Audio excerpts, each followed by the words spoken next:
Olá, pessoas, tudo bem com vocês?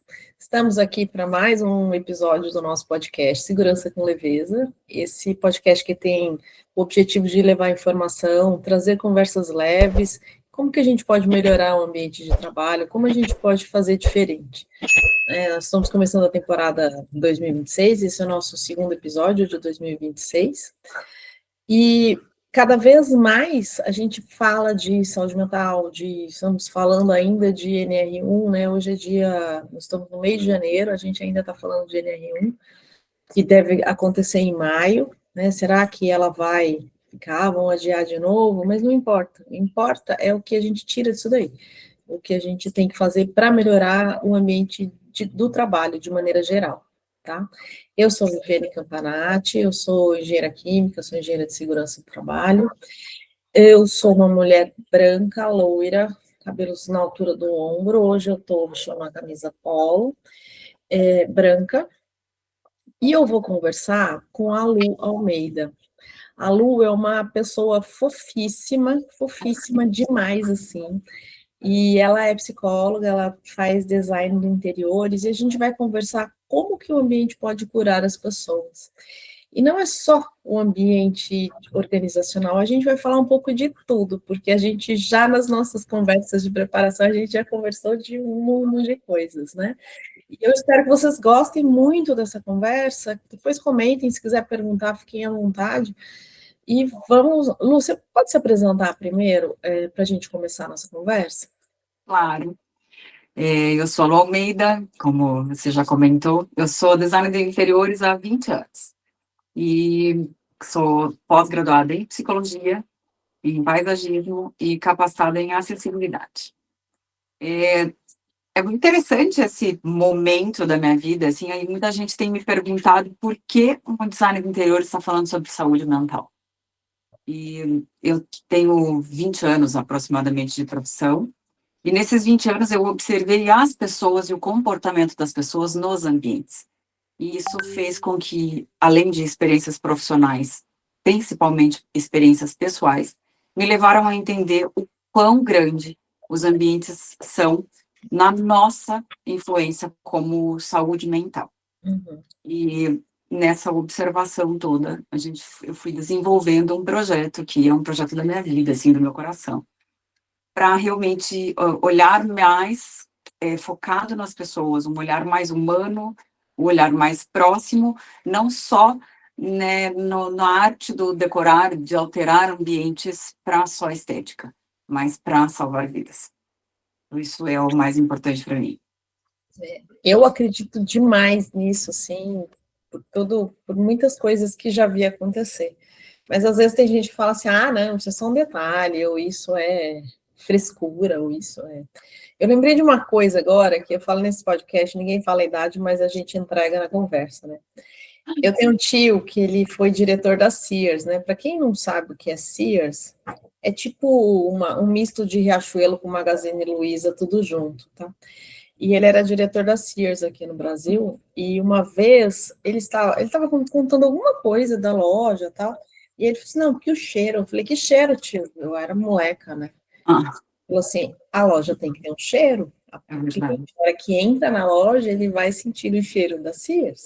Então tem um processo para identificar, eventualmente a gente vai fazer um processo para mudar o cheiro e tal, né? E assim, aí, putz, eu lá, moleca, pensando o que faz o cheiro. E daí comecei, sou uma observadora de comportamento, também comecei a observar, essa loja cheira tanto, essa loja cheira. É verdade.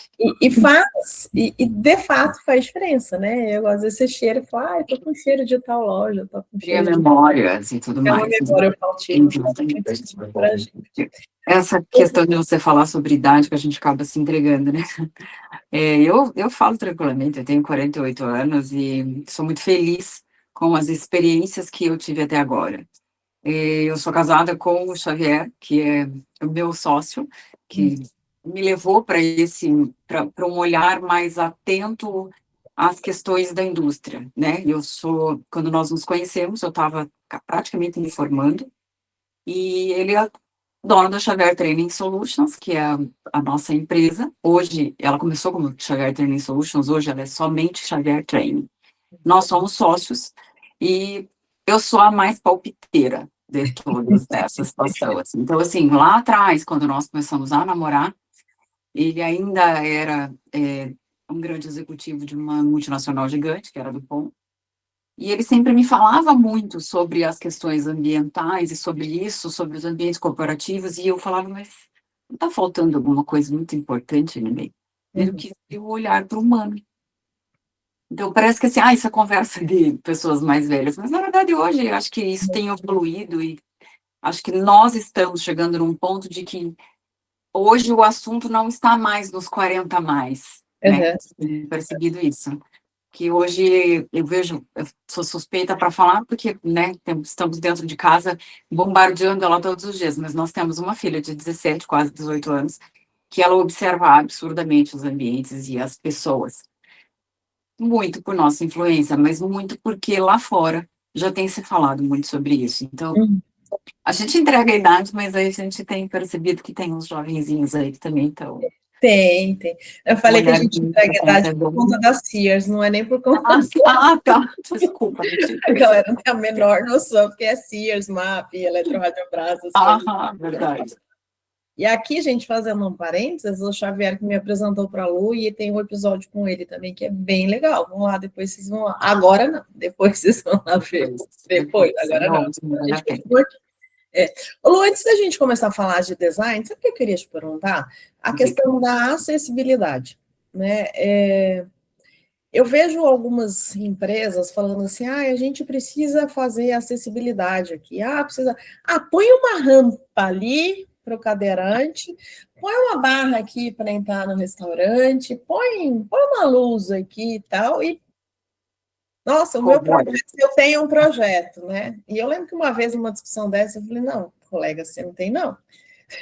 Você tem um projeto, você tem que ver a inclinação da rampa, você tem que ter, você tem que assim, isso aqui você tem só umas borboletinhas aqui, né? Fala um pouco sobre essa questão da acessibilidade e o que você encontrou por aí, até na questão de conceito mesmo, porque eu acho que o conceito não é claro para todo mundo, sabe?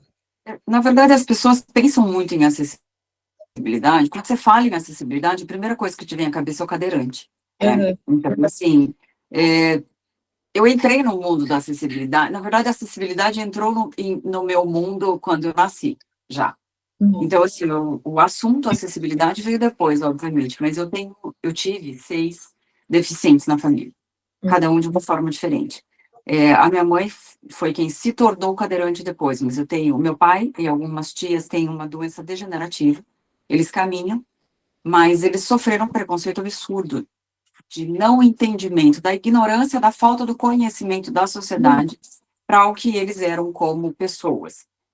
Meu pai tem altíssimas habilidades, mas o corpo dele não reage da forma com que a cabeça quer.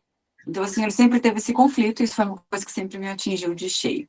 Tinha uma tia com Down, já é falecida, uma outra tia que era cega, que também já é falecida, e a minha mãe, que, por conta de um AVC, se tornou, de todos os deficientes, a mais deficiente de todas, dependente 100% de todos nós. Então, assim, isso eu brinco que eu falo que a acessibilidade entrou em mim muito antes de eu entrar nela. Eu já vivenciava ela no dia a dia, e eu olhava em volta e eu sabia que a sociedade como um todo e os ambientes como um todo não estavam prontos para acessibilidade. Nós não entendíamos, nem eu entendia direito o conceito até estudar a fundo. Pensar só no deficiente físico cadeirante é muito limitado. Eu vou colocar uma barra de apoio no banheiro. Isso é o que todo mundo... Quando você fala assim, adapte seu ambiente, a sua indústria à acessibilidade. Taca lá uma barra de apoio no banheiro, tudo certo. Você só vai atender um cadeirante e mal e porcamente. Porque precisa... Tem todo um conceito de adaptar-se a uma sociedade que precisa das suas diferenças. Eu não sou igual a você, Vivi. Então, assim, isso não nos faz deficiente, mas somos deficientes de alguma coisa. Então, mas quando você olha para o outro de uma forma diferente, um autista é uma pessoa que depende, de certa forma, de acessibilidade, mas não é a acessibilidade do caminhar ou da barra de apoio. Ele depende de um ambiente preparado para aquilo que é uma necessidade dele como ser humano, né? Quem está dentro do espectro precisa de algumas particularidades. O deficiente físico, sim, precisa de barra de apoio, precisa de ambientes com circulação que permita com que ele tenha essa mobilidade com autonomia. O deficiente nunca foi, nem nunca será um coitado. Sim. Nem uma pessoa que você olha e fala, poxa, tadinho. Não, a gente acaba deixando ele à deriva da sociedade, mas na verdade é uma pessoa extremamente capaz, tanto quanto eu, quanto você, mas que precisa de que os ambientes sejam adaptados ao nível da deficiência daquela pessoa. Eu me lembro que quando eu fui fazer a especialização, coincidentemente, tinha uma pessoa com deficiência visual, e ele era completamente cego. Mas era tão interessante que eu falo que, assim, eu sou muito mais deficiente do que nele, no que o organismo dele adaptou-se. Uhum. Ele tinha um laptop com ele durante a aula, e 2 plugs no ouvido. Do lado direito, ele escuta, e do lado esquerdo ele reage. Então, assim, ele digitava no teclado, ele escutava num dos ouvidos o que ele estava digitando. E do outro lado, ele estava prestando atenção em outras informações. Quem dá conta disso? E numa agilidade absurda. E ele trabalhava na época para o SPC, inclusive. Ele fazia atendimento de saque. E as pessoas falavam com ele de um lado, ele ouvia a pessoa falando com ele de um dos lados, e do outro lado ele estava ouvindo o computador com a família digitando. Você imagina a agilidade do cérebro dele, entender 2 informações e reagir a isso. Eu não consigo. Então, quando você começa a observar... Treino, né? Exatamente. O Então, se cérebro você é começa a capaz. observar que, assim, mas por que é deficiente? Você faria o que ele faz? Não, então, pera lá, que você também tem um tipo de deficiência. Então, assim, a gente fica muito de torcer o nariz quando se fala em acessibilidade, porque você tem um certo gasto, né? A indústria, ela tem uma despesa que ela acaba achando que ela não vai ter retorno daquilo. Eu não quero fazer adaptação, eu não quero botar uma rampa, eu não quero botar uma plataforma elevatória, eu não quero botar um elevador. Quando você fala em elevador, você arrepia, né? Porque é um custo alto, temos que entender que é um custo alto. Mas isso não é somente, nem toda empresa tem a condição de colocar um deficiente físico num chão de fábrica. Então, você não vai colocar um cadeirante lá, você tem que saber aonde você vai colocar e que tipo de deficiência você vai atender. Então, assim, você pode colocar um deficiente visual num escritório. Vamos dar um exemplo pequeno, que eu acredito que a grande maioria já deve ter ouvido essa história, ou acha que é brincadeira ou não, mas é verdade. A Porsche tinha pessoas com deficiência visual para testar a qualidade da pintura. Porque eles têm um toque tão aprofundado que qualquer coisa que nós, que somos visuais, não perceberíamos. Mas eles, com a sensibilidade ao toque, percebem com muito mais facilidade. Então, assim, então eu posso inserir essa pessoa na sociedade de uma forma tranquila. E muito bem tranquila, porque a Porsche dependia dele. Estamos falando de Porsche. Então, quando a gente olha para isso, nós já atendemos como empresa, eu fiz algumas vistorias em indústrias. Infelizmente, a gente ainda não tem muito apoio do governo federal e de tudo mais, por mais que você fale de cobranças, de multas e tudo mais, a gente sabe que isso é uma coisa que ainda no Brasil caminha-se a passos muito lentos. Então, eles eram notificados por alguma situação ou porque alguém denunciou, na grande maioria a denúncia. E aí você vai até lá, você faz toda uma vistoria, entende tudo que está precisando ser alterado, faz todo um projeto e apresenta. E aí, tempo depois, você escuta, nós não vamos fazer, porque o custo é muito alto e a fiscalização não apareceu. Assim, quando você percebe que o olhar para a acessibilidade é só multa, ou é só dinheiro, faz com que você tire o ponto principal, que é o ser humano ser valorizado na sua particularidade. E isso, eu acho que é o que a gente, como sociedade, precisa entender. Claro que o dinheiro é importante, claro que é. Ninguém está aqui brincando de, vamos viver a vida ilusória, o amor é uma cabana. Não, não. Mas a gente tem que entender que olhar o humano e valorizar o humano nas suas particularidades e nas suas peculiaridades é o que faz com que o mundo seja incrível. Então, E é isso que possível, né, precisa. Lúcia? Tem um projeto grande, tem um projeto, eu vou fazer um projeto de 5 anos, ok? Mas eu tenho um Exatamente. projeto e a cada ano eu vou executar uma fase desse projeto. E o mais interessante é que, às vezes, você acha que você vai gastar muito mais e não é aquilo tudo. Porque, como eu comentei, assim, você não vai colocar um cadeirante num chão de fábrica, onde é um ambiente extremamente perigoso e inóspito, que ele não pode se sentir, que ele não vai estar seguro. Ou você não vai colocar numa automontagem sei lá, de uma empresa de carros, um deficiente físico, um deficiente visual. Uhum. Não, você vai adaptar ele dentro das áreas em que a deficiência dele cabe. E, assim, isso é o que a gente tem que pensar. Então, assim, eu tenho um deficiente visual, então eu tenho que calcular que todas as áreas circuláveis para ele têm que ser acessíveis. Isso não significa botar a empresa abaixo e fazer tudo de novo. Nós sabemos o que é isso. Sim. Então, é adaptar a empresa às necessidades daquele funcionário, dentro das características daquele funcionário. E ele não vai pisar em certa área, não é a área dele, não tem por que mexer naquilo agora. Ele foi promovido, ele vai passar. Ok, então vamos avaliar isso num momento, né? Já deixa tudo planejado para se fazer de tempo em tempo. Que é isso que é o mais importante. O planejamento a longo prazo acaba saindo muito mais em conta. Sim, e eu acho que essa dor é muito parecida com a dor da segurança, né? Tem muita empresa que acha que faz segurança, e de fato, assim, mal e mal atende a lei, né? E a hora que você chega e fala, não, mas o funcionário decidiu pôr, às vezes o funcionário não tem essa opção de decidir por usar um EPI ou não, por exemplo, né? Então, é uma dor, eu acho que a gente compartilha, porque se não tem uma fiscalização, e às vezes tem a fiscalização, mas depois da fiscalização, isso se perde. Se perde. Então, é um olhar que a gente tem que ter. Eu participei de algumas discussões sobre acessibilidade, principalmente quando você fala de cota, aí a gente precisa fazer, como é que vai fazer, né? Então, assim, dá para fazer, dá para pôr a barra ali, tá bom, gente, mas e assim, se tiver emergência, a pessoa está trabalhando sozinha, quem que vai levar? Eu preciso ter um sinal visual, se for um deficiente auditivo, eu preciso um sinal visual, alguém tem que lembrar que a pessoa está lá no meio da fábrica para ver se está ok, se viu o sinal e tal. Né? Então, é muito mais do que colocar a barra e colocar uma rampa. Exatamente. E muitas vezes, a gente eu já vi situações assim que eu falo, meu Deus, vamos colocar uma rampa. Não, aquilo não é uma rampa, é um trajeto assassino. Então, assim, tem certas situações que a gente, por falta da não sermos, não vivenciarmos a cadeira de rodas, você cria uma rampa com uma inclinação errada, e essa inclinação errada faz com que o cadeirante caia, porque ele não tem controle de tronco.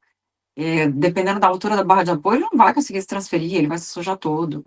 Então, são as situações que não é só colocar uma barra, não é só criar uma rampa, não é... Já tive situações de dar de cara com um elevador na frente de um degrau. Então, aí você olha aqui e fala, qual é a lógica de você ter feito um elevador, mas aqui a gente encontrou, a coisa mais bizarra que eu já vi, assim. Ou pista tátil, que é a que conduz o deficiente visual, terminar num degrau, ou sem informação nenhuma de pista de alerta, ou terminar num buraco, ou numa placa, numa parede, coisas absurdas, assim, que você fala, não é só... Ou numa cortante, né, que ele vai lendo. Exatamente, então assim, não é só ir lá e tascar um produto lá e tá tudo certo, e pronto, sou acessível. Não, você não é acessível, você está destruindo vidas. A gente precisa entender isso, é muito mais grave do que parece. É, muito mais grave.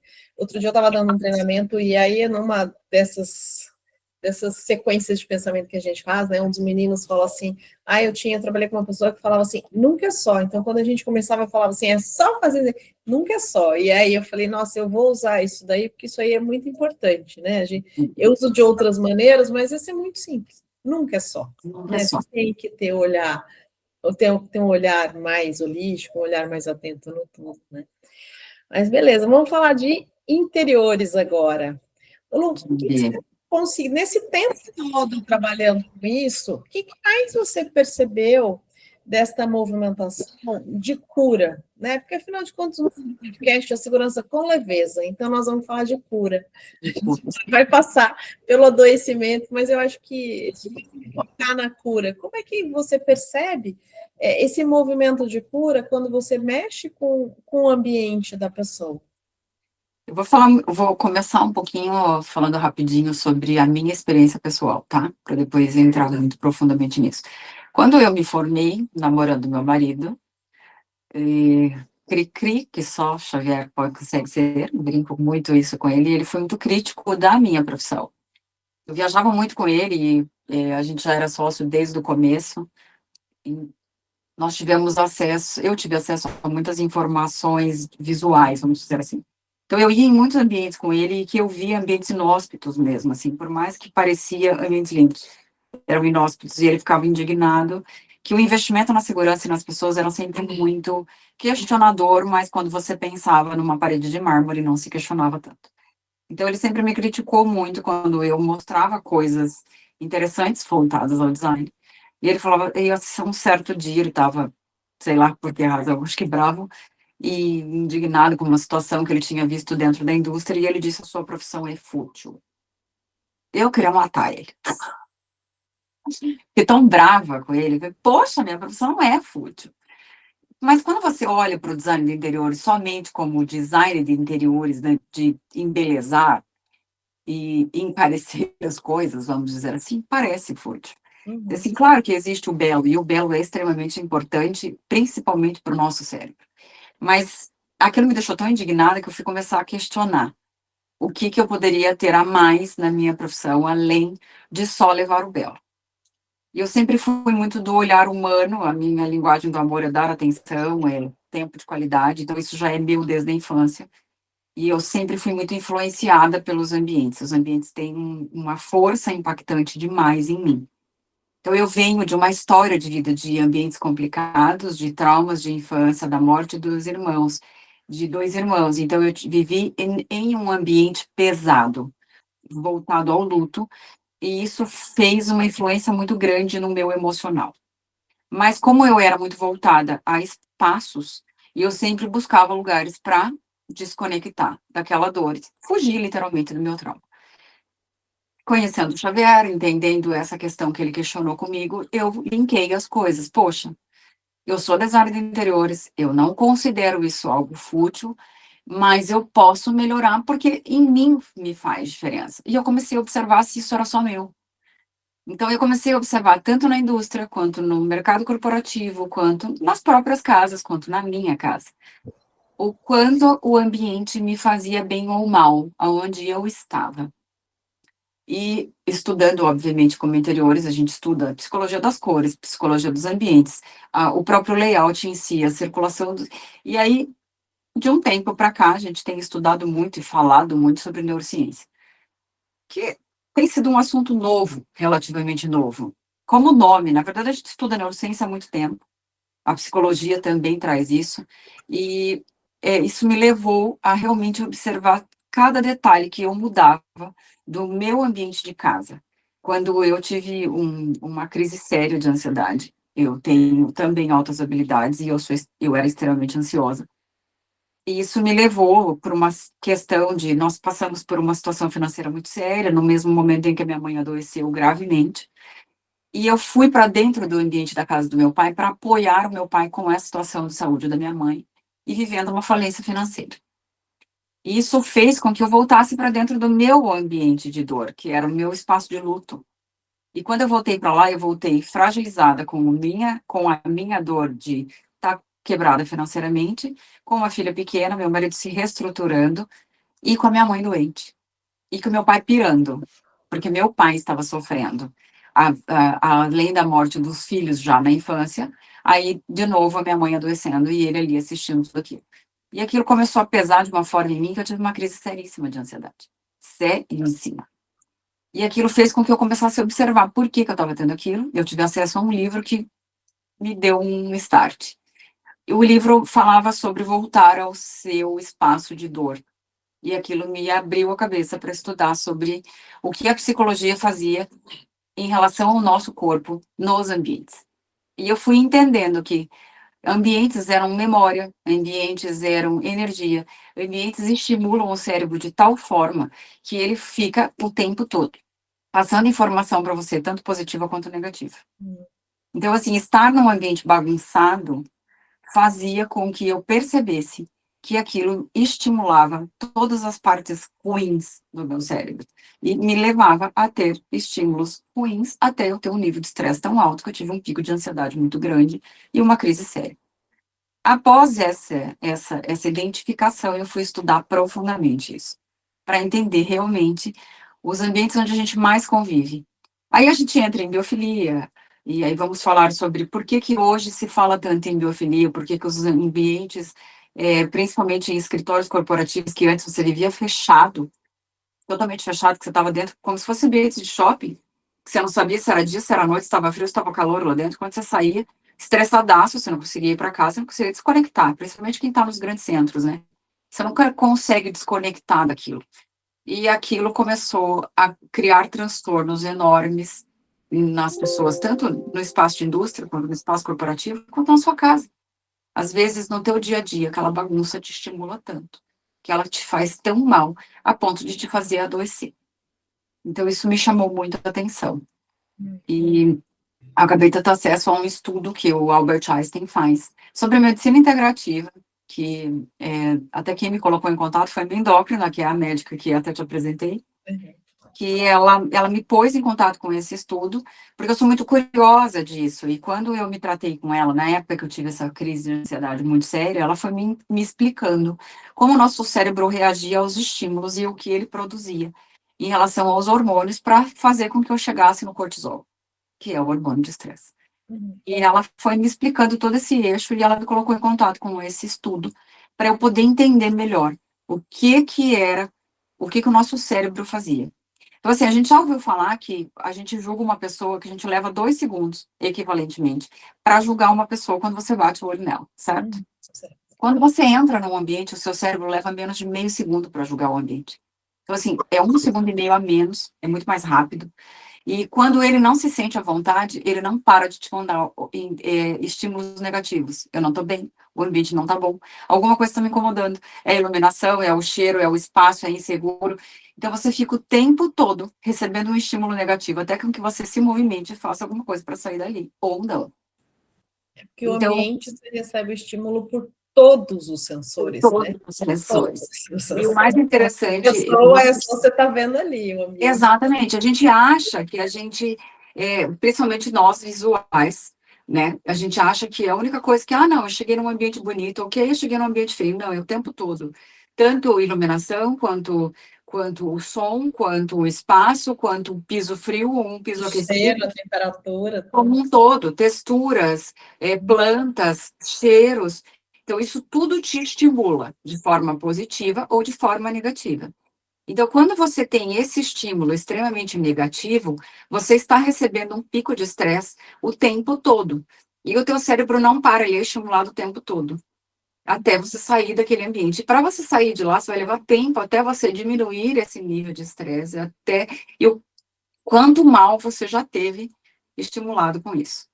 Esse estudo do Albert Einstein, eles falam que quanto mais você tem acesso a espaços que te estimulem a ambientes positivos, a ambiências positivas, espaços organizados, limpos, claros, bem iluminados, com texturas aconchegantes, faz com que você possa diminuir doenças graves ou mesmo acelerar a cura de doenças graves. Eles, inclusive, fizeram todo o centro de estudo deles é totalmente voltado, como se fosse um prédio cilíndrico, e no centro desse prédio, todas as janelas são voltadas para o centro desse prédio, é uma floresta. Para que você realmente tenha esse estímulo positivo, transformar os teus ambientes em ambientes que curam. Então, esse estudo todo foi o que me levou realmente a falar sobre ambientes que curam versus ambientes que adoecem, que é uma palestra que eu criei agora. Ela é um bebê ainda, tem menos de um ano, para falar mesmo sobre isso, sobre todo essa identidade que eu fui percebendo dos ambientes, o quanto eles são extremamente impactantes, tanto dentro da minha casa, quanto dentro dos escritórios, das lojas, das empresas, dos comércios, dos espaços corporativos, nas grandes indústrias no mundo como um todo. E hoje, quando você analisa o quanto as pessoas estão cada vez mais sofrendo de ansiedade no mundo, e de depressão no mundo, a gente tem que entender que os ambientes estimulam, no mínimo, 10% de tudo que você vive.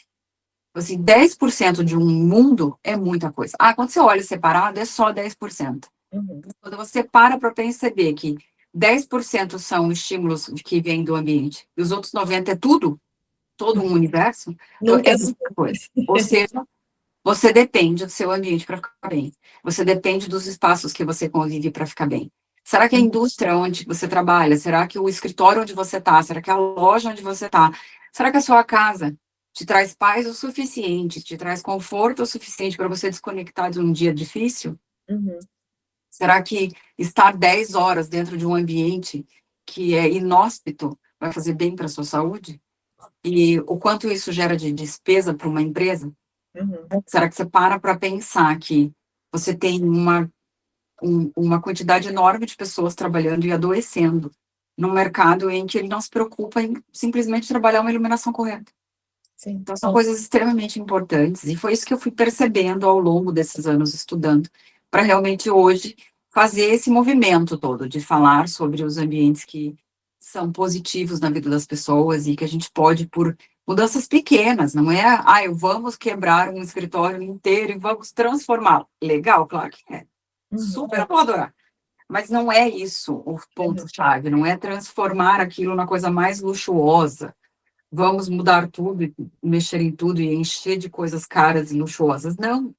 É pensar pontualmente no que é positivo para o nosso estímulo cerebral, para que isso nos leve a ter saúde mental. Uhum. Não, Não é não, uma questão de luxo, né? É uma não. questão de estímulo, É resposta ao questão de estímulo, né? estímulo. O que está Claro te que, estimulando? exatamente. A gente fala de estética, a gente perdeu-se muito no mundo atual. A crítica ao belo tem crescido cada vez mais. Né? Uhum. E, tudo que é muito bonito, as pessoas criticam muito. Porque aquilo é bonito, então não presta.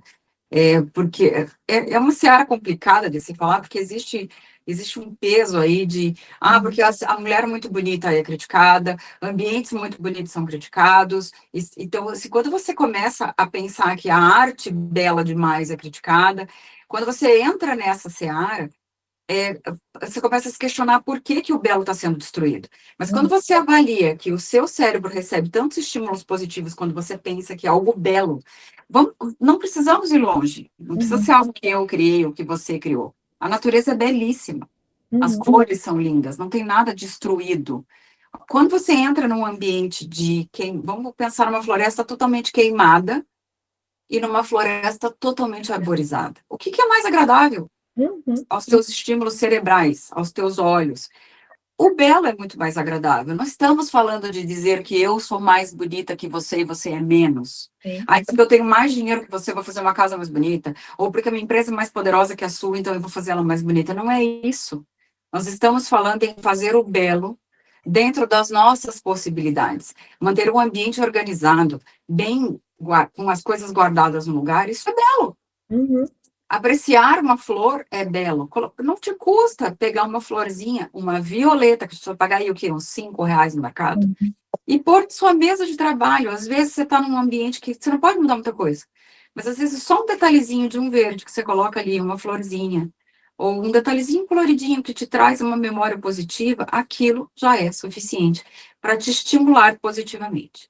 Uhum. Então, é E eu, muito além de falar só do vamos transformar o ambiente é, inteiro em coisas caras. e eu vou te contar uma história minha, que eu acho que eu não te contei.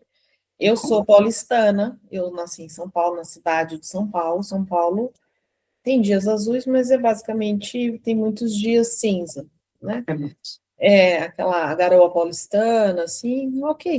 Eu nasci lá, eu morei lá a vida inteira, estudei em São Bernardo, que é o caminhãozinho da família Adams, para quem não sabe, é o caminhãozinho que anda com a nuvenzinha em cima, né? Você vai para São Bernardo fazer uma auditoria lá em dezembro, e graças a Deus tinha uma jaqueta que tinha sobrado no meu carro, Meu porque eu passei Deus. um frio lascado, estava 4 horas, um frio, pega a jaqueta, tá, enfim. Passei uma semana inteira com a mesma jaqueta, que eu me recuso a comprar um casaco em dezembro, porque São Bernardo assim, aí me formei, né? Vim trabalhar em Indaiatuba. Indaiatuba, ela tem ali a classificação de melhor cidade do Brasil para se viver, o primeiro, segundo, terceiro, ela passou muitos anos nessa classificação, mas mais que isso, ela tem 360, acho que são 358 dias na média histórica de céu azul. Ai, que delícia. O aeroporto de Viracopos é nessa região, por isso que foi Aham. escolhido, e ele foi subaproveitado durante muitos anos, né? Ele foi reformado e agora ele é mais usado, sei lá, tem uns 10 anos, ou foi para a Copa, não sei. Deixa para lá as datas. Mas eu vim para cá há quase 20 anos, há mais de 20 anos. E aí vim morar aqui, nesse céu azul, né? 300 dias por ano de céu azul. E aí eu voltei para São Paulo. E eu voltei para São Paulo para trabalhar no ABC, em Santo André. E lá no ABC, os dias são cinza. Os dias são quentes, dias, mas todo dia é cinza, né? Os dias são... tem aquela coisa, tá muito próximo da serra, e não é frio, é cinza. E eu demorei a perceber que comecei a entrar num processo depressivo e entender por que eu estava naquilo. Ah, você não gosta da empresa, não gosta não sei o quê. Não é isso, sabe? O trabalho é legal, trabalho com gente legal. E aí eu comecei a perceber que o meu problema era o céu. Exatamente. Aí, ok, o trânsito, eu pegava mais trânsito, chegava dezembro, tinha mais trânsito, começava a chover, ficar com medo de enchente e tal, as crises dos paulistanos Sim, sempre lá, exatamente. até hoje. O ambiente como um todo. Mas essa coisa do céu, aí eu comecei a perceber, observando, né, que, cara, aqui o que me faz gostar daqui é o céu azul, não é mais nada, nada. Eu não preciso de mais nada, mas eu preciso dessa energia do céu azul. E aí Eu sou depois muito feliz. eu fui estudar, aí tem aquela coisa de países mais cinzas, tem maior índice de depressão, inclusive suicídio, e por aí a gente vai, né? Mas assim, é uma observação minha. Eu não precisei mudar nada na minha vida, eu mudei o céu, eu mudei o céu e percebi essa mudança, né? Então hoje, se eu tenho que, sei lá, preciso ficar lá em São Paulo um mês, ok. Eu sei o que eu preciso e eu sei agora como que eu vou resolver. Ah, nunca mais vou morar em São Paulo? Não, eu vou morar em São Paulo de novo, porque eu amo São Paulo, né? Mas assim, eu sei agora o que me incomoda e como lidar com isso. Exatamente. É isso, é a florzinha, é o parque, é não sei o quê, é o que eu vou manter ali perto para compensar os dias cinza, Exatamente. semana de dia cinza. É porque a gente tem situações, e é muito legal isso que você compartilhou, porque assim, eu moro em Curitiba. Então, nós temos dias chuvosos absurdamente. 2025, então, assim, Curitiba não decepcionou, né? Ela fez frio e cinza, né, também. Absurdamente, mas ela é uma cidade linda, arborizada, organizada. Então, assim, isso ajuda muito. Eu não sou de Curitiba, mas eu digo, eu não nasci em Curitiba, mas ela nasceu em mim, e sou apaixonada nela, e é a minha cidade de amor mesmo, assim. Eu vim do interior do estado, e era uma cidade bem mais calor do que aqui, e, assim, constantemente mais calor, né? Aqui, quando faz calor também, mas ela é tudo muito organizada, e quando eu voltei para casa do meu pai, que foi nessa cidade do interior, eu sentia muita falta dos detalhes de Curitiba, dessas coisas que a gente gostava, a gente tinha hábitos, assim, bobos, vamos na feirinha, vamos dar uma volta, vamos ali no parque, sentar. Curitiba tem parque pra caramba. Então, assim, era aquele momento de, putz, estou estressada. Às vezes, no meio da tarde, nós, como empresários, quase não tem estresse, né? No meio da tarde, você está tentando resolver um BO e nada vai. E eu, como projeto, muitas vezes, quando eu estou muito estressada, meu processo criativo bloqueia, né? Então, já teve situações de eu parar no meio da tarde. Chega, não vou, mas não adianta ficar parada aqui que eu não vou criar nada. Então, eu acabava saindo, às vezes pegava o carro e ia parar no parque, no Barigui, principalmente, que é inclusive, o maior parque da cidade, mas maior não, mas mais conhecido. E eu adoro, e é perto de onde eu moro e tal, então eu fui para lá, e assim, algumas vezes fui, tirei o sapato, boto o pé na grama, senta e fica ali, só curte aquele momento, ou pega uma bicicleta e dá uma volta. Então, assim, essa desconexão a gente precisa entender, né? Quando você comentou sobre os níveis de depressão no mundo, de ambientes mais cinzas e espaços, né, mais frios. Mas quando a gente fala de Brasil, por exemplo, é um país tropical, cheio de particularidades lindas, e nós somos líderes em ansiedade. Nós somos líderes em depressão. Então, assim, o que justifica isso a nível de Brasil? Né? Assim, você mora num país tropical, lindo, cheio de natureza linda, em que o mundo inteiro olha para nós e fala, uau, e aí o que justifica o brasileiro estar adoecendo cada vez mais? Né? De números alarmantes, assim, Sim. Não é uma coisinha pequena, até numas pesquisas mais profundas, uma coisa que me assustou absurdamente. Nós somos 12 milhões de pessoas com depressão. Isso dado 2023, atualizado, deve estar chegando nos 14. Notificados, né? Exatamente. E transtornos de ansiedade perto de 20 milhões. Notificados. notificados, fora os que fora, tipo, eu que não contava que tava, entendeu? É. Porque hoje eu sei que tenho e assumo, mas e antes? Então, assim, eu, Não. de 48 anos, fui assumir que eu tinha ansiedade e que eu, com 40, ou seja, quantas pessoas Sim. agem da mesma forma que a gente, porque você tá naquela pira correndo e tal, você não vai falar, você não acha que você é, você não acha que você tem depressão. Não, é normal, né? Eu moro em São Paulo. São Paulo tá todo mundo já. Exatamente. Então, assim, vai para São Paulo e volta de lá, vê se você não volta com os níveis de ansiedade. Até quem não tem ansiedade volta ansioso de lá. Então, assim, esse tá dia incrível? Claro que é, assim, compra tudo que você possa imaginar no mundo. Mas, poxa, será que você não precisa, quem tá lá, ou quem quer estar lá, ou quem gosta de lá, você precisa criar refúgios. Eu falo que a gente precisa criar um refúgio pessoal, mesmo dentro da empresa. Eu tô em casa, eu tenho meu refúgio pessoal, legal. Mas e num espaço onde você não tem autonomia de mexer? O que que você pode fazer por você? Nem que seja no teu período de café da tarde. Você tem lá 10 minutos para tomar um café no meio da tarde? Tenta ir para um ambiente que tem uma planta, nem que você leve essa planta. Sente lá, não use o celular nesse momento, porque isso é Vai uma coisa que a gente conversar tem com a que plantinha. entender. Exatamente, fica ali, desconecta, olha para ela, pensa em alguma coisa, ou leva um objeto que te traga alegria. Pense em coisas pequenas que façam que você consiga dar uma leveza de desconexão, e esse vai para o teu refúgio interno, né? E aí isso te leva a melhorar o teu dia, o respirar direito, lembrar que você precisa parar e respirar. Lembrar que, às vezes, uma textura que você olha, que te traga um ambiente, que te traga um estímulo legal cerebral, faz com que a tua saúde melhore. Então, são coisas que a própria indústria pode fazer, porque é fácil de fazer, ou a própria pessoa pode fazer por si só dentro de um ambiente em que ela não tem autonomia para decidir mais nada além da própria mesa. Então, assim, claro, a gente quer muito trabalhar na Amazon. Eles criaram um espaço gigante dentro da tal esfera deles lá, que é totalmente uma floresta. Ou a Microsoft, que fizeram todo o escritório corporativo numa casa de árvore. Você já viu esse projeto? É Não, bárbaro. Ele fez, primeiro veio a Amazon, né, com o projeto deles, lançaram e foi incrível, e realmente melhorou muito a saúde mental dos funcionários, e aí, na sequência, a Microsoft levou para o mercado, para o corporativo deles, escritórios em decks dentro de árvores, são casas na árvore, que legal. muitos ambientes abertos, com muitos decks abertos, assim, dá um Google depois e dá uma olhadinha, muito legal o projeto.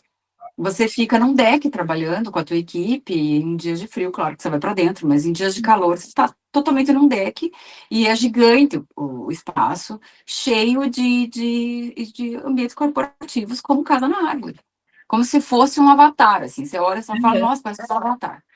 E isso faz tanta diferença, quando a gente pensa que é um dos números que mais me aterrorizou, nós temos a cada 45 segundos uma pessoa se mata, Uhum. comete suicídio. 40 segundos. É São muito. 700. É muita gente, é muita vida se perdendo, porque você está numa epidemia gigantesca e que ninguém está falando sobre isso tão abertamente quanto deveria. Sim. Saúde mental mata. Um ambiente fechado que faz com que você esteja num ambiente inóspito mata. Eu tenho feito um estudo agora faz pouco tempo. Muito se falava de Einstein quando ele falava que ambientes bagunçados, extremamente bagunçados, estimulavam o cérebro, que ele gostava disso, porque fazia com que ele que ele criasse mais, com que ele se sentisse mais estimulado. Mas ninguém falou que Einstein morreu louco, com transtorno mental. Ninguém parou para pensar por quê? Porque se um cara defende toda a bagunça, e bagunça faz com que o seu cérebro sofra de tal forma a te levar a produzir picos de estresse absurdos, te levam a morrer, te levam a produzir câncer, te levam a ter doença cardíaca. E assim, não é só depressão, a gente adoece fisicamente. Esse é Sim. o estudo que o próprio, nossa, fugiu o nome agora, que o Albert Einstein está fazendo. É Uhum. justamente sobre isso. O estresse faz com que você adoeça fisicamente. Burnout. Quantas pessoas estão tendo crise de burnout? E assim, há pouco tempo atrás não se falava em burnout. Saiu um dado agora, acho que final de 2025, eu não vou lembrar se foi 2024 ou se foi 2025. Uhum. As pessoas já se preocupam mais com burnout e doenças mentais do que elas se preocupam em ter câncer. Só que qual a diferença é que elas olham para o problema da saúde mental e elas pensam, o que eu vou fazer para mudar isso? Sendo que a gente está cada dia mais conectado, cada dia mais estimulado e cada dia trabalhando mais para ter mais. E cada dia mais o dinheiro parece que foge de você. E quanto mais ele foge de você, mais você corre atrás dele. E aí você não para. Você não para pensar que se você não parar para cuidar da sua saúde dentro do ambiente que você está, você não conquista uma vitória financeira, você não conquista um cargo alto, você não conquista uma família que é seu sonho, você não conquista uma viagem internacional que pode ser, ou o carro que você quer. Doente não paga boleto. Então, a gente tem que pensar muito nisso, né? Qualquer atleta de alta performance que você for conversar, você vai, em algum momento, você vai aprender que descanso é treino também. Exatamente. Então, descanso é treino, né? A gente tem que entrar nesse conceito que descanso é treino. Exatamente. Descanso assim, é trabalho, de criação. Uma das coisas mais importantes é ócio criativo. E, assim, algo que se fala há muitos anos, mas as pessoas, eu não vou parar no teu tempo. Você precisa parar. Porque se você não parar, teu corpo vai te parar. A gente tem que entender que... Exatamente. Que a gente precisa entender que nós servimos ao mundo de alguma forma, mas o mundo deveria nos servir. O que é esse mundo? O meu trabalho...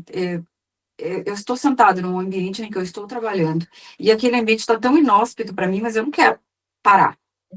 Mas será que se você não parar só um pouquinho e observar o ambiente que você está, será que você não consegue mudar ele? Aí eu não quero sair do meu emprego, ninguém está falando isso. Não, parar, de você parar com você. Exatamente. Por que a gente fala tanto de cores? Né? Por que as cores são tão importantes? Porque cor é energia, cor é estímulo visual. Mesmo que se você não enxergar, sabia disso? Existe um estudo em que se você pintar um ambiente todinho de vermelho, um quarto, vamos explicar melhor, um quarto todo pintado de vermelho, e você colocar uma pessoa lá dentro, antes dela entrar, você verifica a pressão dela, você tranca essa pessoa um X período lá dentro, depois ela sai, ela vai estar com a pressão alterada para mais. Olha. Fizeram essa pesquisa, inclusive, com pessoas com deficiência visual. Eu não sei te dizer se ele era totalmente cego, mas até onde eu sei, ele tinha um nível bem baixo de visão. Tá. E ainda assim, essa questão aconteceu, essa alteração. Então, aí você entende que aquilo não é visual, que aquilo é energia mesmo, porque é luz. A gente recebe energia da luz, a gente recebe energia do sol.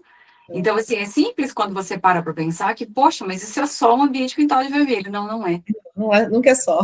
Nunca é só. Então, é extremamente importante. Por que quando uma pessoa está depressiva, ela está sempre de preto, ou ela está sempre num ambiente escuro, ou bagunçado, ou sujo, ou sempre muito escuro? Porque ela está fugindo da energia que ela precisa receber para melhorar. O cérebro não quer.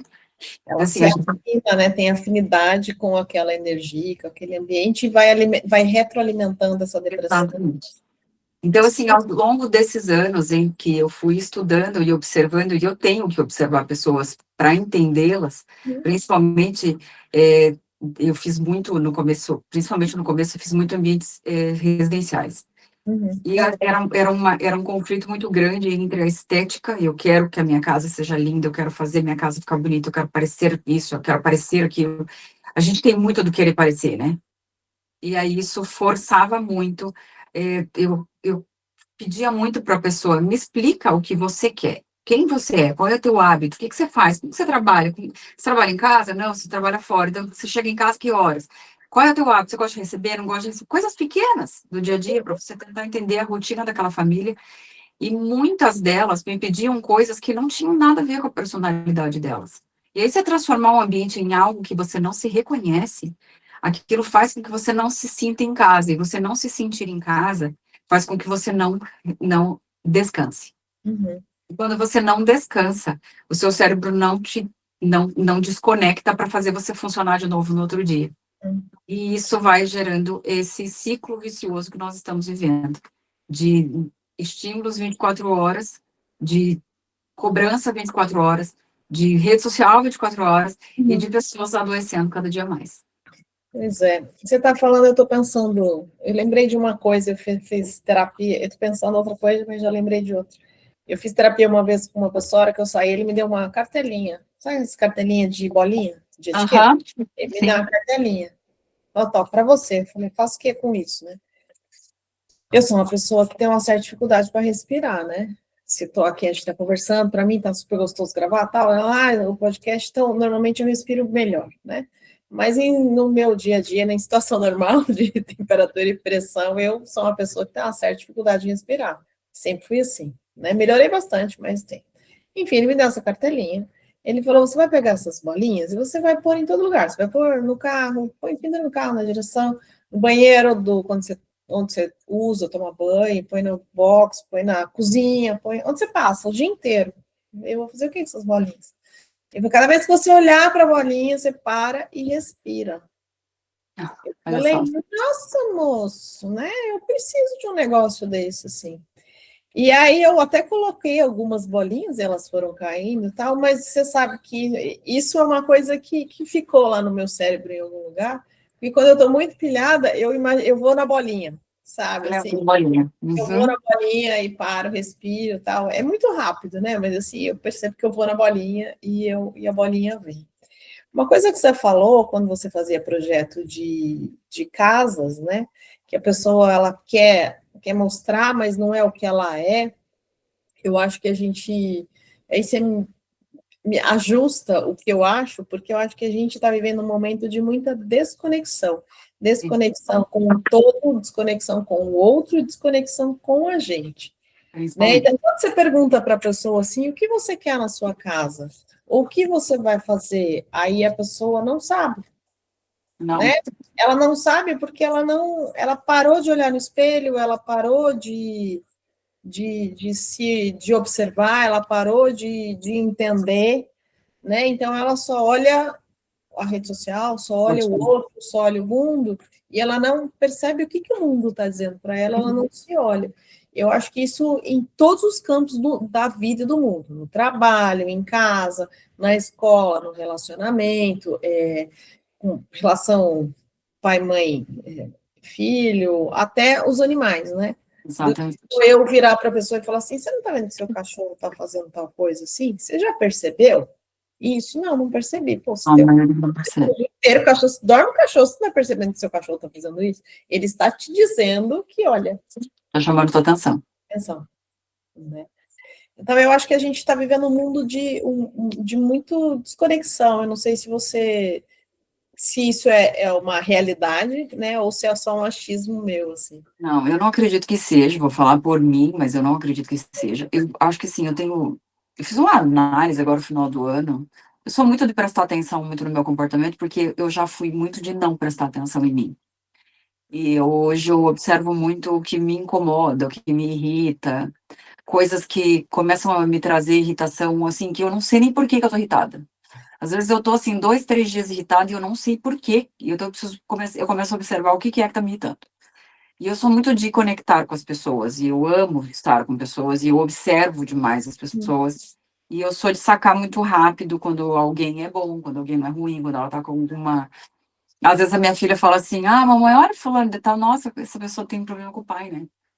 Ela, credo, como você sabe disso? Eu falei, filha, mas olha, observa foi o comportamento. Assim, muito antes de eu ir para psicologia, eu já sempre fui apaixonada na psicologia, mas eu sempre fui muito observadora do outro. Então, eu sacava muito rápido o comportamento. Ah, aquele ali tá tal coisa. Olha, aquilo ali tá me parecendo tal coisa. Dali a pouco a pessoa soltava. Minha filha só me olhava para uma cara e falava, não acredito nisso. Então, assim, é muito de observar. E eu vejo muito hoje, principalmente com o advento das redes sociais, que a gente vive muito de aparência. Uhum. A gente não é o que a gente é de verdade, a gente nem quer mostrar quem a gente é de verdade. E assim, antes, a gente tem visto, principalmente o voltar das casas de vó, não sei se você tem observado isso, eu observo muito porque está dentro do meu mercado, principalmente, né? E muito voltado a ambientes, mas eu tenho visto um clamor pelas casas de vó, um movimento de, essas casas têm casa de clínica, e tudo mais. E não é só isso. É, o que as pessoas estão pedindo não é a casa da avó. O que as pessoas estão pedindo é o aconchego do olhar da sua avó. Uhum. Quando você ia para casa da sua avó, o que que acontecia? Vou falar pela minha avó. Eu era criança, né? Uma criança que tinha perdido 2 irmãos, então eu fui muito paparicada nesse período. Uhum. E a minha avó sabia que eu gostava de coisas específicas. Então, o que que eu fazia quando eu estava com ela? Eu chegava lá, por exemplo, quando ela teve uma época que ela morou na mesma cidade que eu e depois não mais. Então, quando eu ia visitá-la, ela sabia que eu amava chocolate, por exemplo. Então, assim, o que ela ganhava de chocolate no período que ela sabia que eu estaria chegando, ela escondia. Tinha várias outras primas e primos e tal que moravam na mesma cidade ou que estavam indo para a mesma cidade, mas era uma forma dela me agradar para fazer Uhum. que eu ficasse bem, era olhar para mim, ela sabia que eu gostava de uma comida específica, ela fazia. Ela sabia que eu gostava de cafuné, que eu brincava com ela que na época, acho que vou falar por mim, é um negócio que hoje todo mundo se alarma, mas na nossa época eu tive piolho e todo mundo da minha infância que eu me lembro teve piolho. E eu usei isso como Também, desculpa para várias ganhar cafuné. Daí eu falava para minha avó, vovó, caça piolho. Não tinha mais nenhum piolho, mas eu queria, então eu ficava no colo dela, Uhum. falava, vovó, vê se não tem piolho, só para eu ganhar cafuné dela. Desculpa de merda. Então, assim, eram detalhezinhos, assim, que ela sabia que eu gostava. Então, quando eu estava na casa dela, ela falava, deixa eu ver se teu cabelo tá com piolho. Então, ela falava isso. Então, ela Uhum. trazia todo esse aconchego, esse cuidado, esse olhar para mim. E é isso que é o que a gente tem sentido falta. E é disso que a gente tem clamado, a casa da avó. Eu quero a casa da avó, eu quero a decoração da casa da avó. Não é a decoração da casa da avó. Eu tenho uma visão muito particular sobre essa questão da decoração da casa da avó. As casas mais clássicas, mais cheias de informação. Quando a nossa avó tinha essa informação dentro das casas, que era aquela casa mais robusta, mais cheia né, móveis mais classudos, mais cheios de detalhes, Uhum. cores mais intensas, estampas maiores. Nesta época, os ambientes externos não tinham tantos estímulos. As cidades eram menos coloridas, Sim. coloridas que eu digo de Sim. painéis, de iluminação, tanto carro quanto internet, quanto tudo isso, não tinha isso. Então, a Uhum. gente não tinha tanto estímulo externo para chegar em casa e você ser estimulado na sua casa, com memórias visuais, com alguma coisa confortável, com cheiro, com tudo mais. Hoje, se você parar para pensar que você vai ter uma casa de vó morando em São Paulo, vamos no extremo. São Paulo, você sai na Paulista. Quanto de informação você recebe em meia hora dando uma passeadinha na Meia Paulista? hora? 10 minutos você 10 já. minutos. Então, assim, aí você sai desse caos de informação entre buzina, som, barulho, internet, televisão, luminosos e toda aquela barulheira que tem na Paulista, que é linda. Uhum. Não estou argumentando, eu acho a Paulista muito legal. E aí você vai para sua casa e ela tem o mesmo estímulo que você tem lá fora. Uhum. Desse o dia inteiro nisso, nessa correria, nesse pico, nessa barulheira, daí você chega em casa e tem mais um monte de informação. Não tem o barulho, mas tem um monte de informação visual. Tá tudo gritando. Tudo grita para o seu cérebro. O teu cérebro pode não ouvir o som, mas ele está ouvindo tudo que aquilo tudo está gritando para ele. Oi, tô aqui. Oi, isso é estímulo. Oi, você não vai descansar agora. Olha, isso aqui te lembra tal coisa. Isso te lembra tal coisa. Então, quando você para pensar nisso, você está 100% estimulado. E aí você está enlouquecendo. Se a gente alterar as casas hoje, eu chuto que em 2 anos está todo mundo pirado, completamente fora da casinha. Assim, não é uma piradinha, a gente vai estar totalmente depressivo, devastado. Nós vamos ver uma humanidade inteira destruída se a Eu gente acredito. fizer isso. Eu A gente acredito. precisa tirar as informações. Vamos entrar num detalhezinho bem bobo, assim, eu gosto de moda, e assim, a virada de 2025 para 2026, qual é o pico da moda agora? É o tal do quiet luxury, que Uhum. é um luxo silencioso. Uhum. O que é isso? Ter tempo para cuidar de você, etiquetas não à mostra, aquela coisa de Louis Vuitton, Chanel, cheia de logomarca, Gucci, aquele monte de G, aquele monte de coisa. Acabou. Ninguém mais. O luxo de verdade agora é ter Uhum. tempo para às 10h30 da manhã eu ir para academia, para eu fazer Uhum. yoga, para eu fazer pilates, para eu parar e ir para a praia no meio da semana. Quem tem esse luxo? Eu, Uhum. belo trabalhador, não tenho. Lá, trabalhador. Assim, o novo luxo é ter tempo para desconectar. Por Ter quê? Porque a qualidade. humanidade percebeu que o estímulo demais, a conexão demais, as redes sociais demais estão nos matando. Em 2 anos, a gente aumentou de preocupações, de pensar em estímulos de depressão. Nós nos preocupávamos em 2 anos, minto, mas em 4, 5 anos. De 2019, 2020, a gente pensava na depressão, 18% da população. Hoje, mais de 50% das pessoas têm medo de depressão. E aí, tem uma pandemia no meio, né? Uma pandemia no meio, que Que piorou agravou tudo. isso daí. A gente tem uma pandemia no meio que não ajudou. Essa coisa do quiet luxury que você falou, eu percebo um movimento muito grande aqui em São Paulo, Campinas, onde eu moro, São Paulo, cidade onde eu estou sempre, que é o aumento de brechós Uhum. que tem cara de loja de boutique. Elas Tem poderão cara ser. de boutique.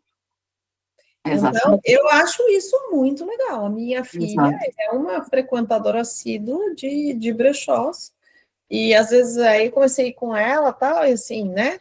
Aquela coisa, conflito de geração, né? Mas brechó, você fazer o quê no brechó, minha filha, né? E eu tenho frequentado com ela, porque tem cara de. A organização do lugar tem cara de boutique. Exatamente. Não é a Coisa mesma coisa que o muito. brechó que a gente ia antes. Não Que a é gente nem aquela coisa sabe. tudo escuro, tudo amassado, tudo amontoado. Não, é uma coisa legal. E faz Exato. diferença. E olha, assim, todas as vezes que eu vou, assim. E assim, eu sou da área de meio ambiente também, além da área de segurança, né? Quando você vê essa economia circular, cara, é muito legal. Sim, É muito legal. Me dá um prazer ir lá ver, me dá um prazer separar as minhas coisas e levar lá. Não exatamente. pelo dinheiro, porque assim, nem tem tanta coisa para vender assim que vai pagar o meu salário, mas é a questão do movimento da energia, do movimento da troca e do conceito, né? Você vê gente, e eu vejo gente que eu falo assim, nossa, eu acho que essa pessoa, sei lá, 5 anos atrás, não estaria nesse lugar. E olha Não, que legal, ela está aqui, que coisa boa. que coisa boa. E isso é Então, sustentabilidade. Isso faz com que a isso é gente veja sustentabilidade. exatamente, e a gente vê o ambiente sendo melhorado, não só, a gente fala muito, né, eu principalmente falo muito sobre tudo que, até eu falo que tem gente que fala, putz, mas o dia inteiro você fala disso. Eu sou enlouquecida em observar o quanto qualquer mudança no ambiente muda tudo. Sim. Então, assim, é a questão da sustentabilidade, do fazer movimentar isso, mas o que que é essa moda? O que que faz tanta diferença? Quando você parar para observar a quantidade de coisas que se diminui na produção, Uhum. para se movimentar, porque assim, eu não preciso de tudo que eu tenho no armário. Eu Uhum. sei disso, eu tenho ciência, você sabe disso, você tem Também. ciência. Então, somos capitalista e nós somos, né? Uhum. Nós, independente do que a gente acredita, a gente é consumidor e a gente consome muito, muito mais do que a gente necessita. Então, assim, tem muita coisa que você vai se desfazer ao longo do tempo. E para onde vai isso? Então, assim, aí entra na sustentabilidade ambiental e a sustentabilidade financeira, Uhum. e aí entra na melhora do ambiente, poxa, mas se eu posso economizar aqui, eu posso ganhar lá, eu posso trabalhar melhor na saúde das pessoas, olhar mais para o outro, Uhum. pensar mais no ser humano. Então, assim, eu acho que de todas as abordagens que a gente faz, em cada detalhe, eu acho que eu sempre falei isso muito para o Xavier, sempre no final dessa linha, independente de qual lado essa linha sair, todas elas vão convergir, tem que chegar no ser humano. E Uhum. ele tem que ser valorizado. E está conectado, né? Exatamente. Então, assim, é isso que é o importante. Porque lá no final, o que que vale a pena? Eu ter um carro de alto padrão, uma bolsa de grife, um trabalho incrível, mas no final das contas, eu vou chegar no fim da vida e vou morrer? Sem ter aproveitado absolutamente nada do que eu conquistei. Exatamente. Foi algo que eu sempre falei muito. Eu vim de uma vida financeira estável. Meu pai nunca teve é, nós não éramos nem ricos nem pobres, de uma classe média, de uma vida confortável. Meu pai é funcionário público, então a gente tinha essa estabilidade do funcionalismo público, inclusive. E eu não tinha, eu me lembro que eu vim ter a insegurança quando eu decidi empreender, que era uma insanidade para o meu pai, né? Ele acha isso até hoje, que ele fala, você é completamente louca. Quem empreender no Brasil realmente não é matar Então, um leão é por quase dia, uma né? aventura, é difícil, é uma Exatamente, é matar um você leão tem que por dia, planejar. adotar uns 3 e fazer amizade com as cobras ainda, né? Então, assim, É. estamos nesse pé. Então, a instabilidade, a insegurança financeira, eu vim ter na vida adulta já, quando eu decidi fazer a loucura do empreender. Mas, quando você olha e observa o quanto a gente pode e o quanto é importante que sempre, no final dessa linha de empreender ou de trabalhar com o que quer que seja, lá no final existe um ser humano feliz, É isso que faz diferença, né? Assim, eu saí de manhã da minha casa para ir para uma empresa, para ir para um escritório, para ir para o meu escritório, para ir para o trabalho da lojinha da esquina, para um botequinho, para o que quer que seja. Eu acordar de manhã e levantar e saber que lá eu sou valorizada, que aquele ambiente colabora para a minha felicidade, independente de como seja, a gente sabe que não é tão simples assim, que é pura demagogia achar que tudo é fácil, que não é, a gente sabe disso. Mas que a gente possa ver um pouquinho disso é o que faz toda a diferença. Então, pensar num ambiente terapêutico, pensar num ambiente que cura, é isso. Se eu posso melhorar um pouquinho que seja a mesa do meu funcionário, se eu posso colocar uma plantinha, eu não tenho condições de mudar um escritório inteiro, mas dá uma olhadinha no papel de parede. Às vezes é uma esperinha, uma cor que você mude da parede, melhora todo o ambiente que você trabalha, melhora para o teu funcionário, dá bom dia para ele de uma forma diferente. Tirar ele um dia do escritório. Às vezes um detalhe faz tanta diferença, e é isso que conta, né? E aí, quando você observa que a gente sabe que, quando você fala em moda, que é o que a gente está falando, o mercado da moda é muito mais política do que a gente realmente vê, né? Porque ele manda recado. O design é a mesma coisa, né? Quando a gente fala em mercado de arquitetura e design, quando a gente pensa só na estética, na verdade não tem só estética ali, nunca é só, né? A sua frase, nunca é só. O que ele quer dizer? Né? Assim, sempre existe um porquê de trás daquela mensagem. O que um desfile quer dizer? Porque a gente marca épocas, a gente marca costumes, a gente marca tendências, a gente marca mudança de valorização de pessoas. Há 10, 15 anos atrás, mulheres magras demais eram consideradas perfeitas, mulheres gordas eram mulheres feias, isso tudo porque era moda. Mas aí, por conta disso, transformou-se em mulheres, em pessoas que não gostavam de si próprias, pessoas que acabavam se tornando doentes emocionais, porque se julgavam ruins, ou porque nunca era valorizado o suficiente. Então, assim, tudo tem um link, e sempre existe uma mensagem. Um ambiente bem projetado, um ambiente bem organizado, tem uma mensagem, vai te passar um estímulo que vai falar, poxa, eu valorizo você. Porque quando eu vou receber você na minha casa, eu deixo minha casa perfeita para te receber. Sim. Eu organizo, eu quero te passar uma mensagem.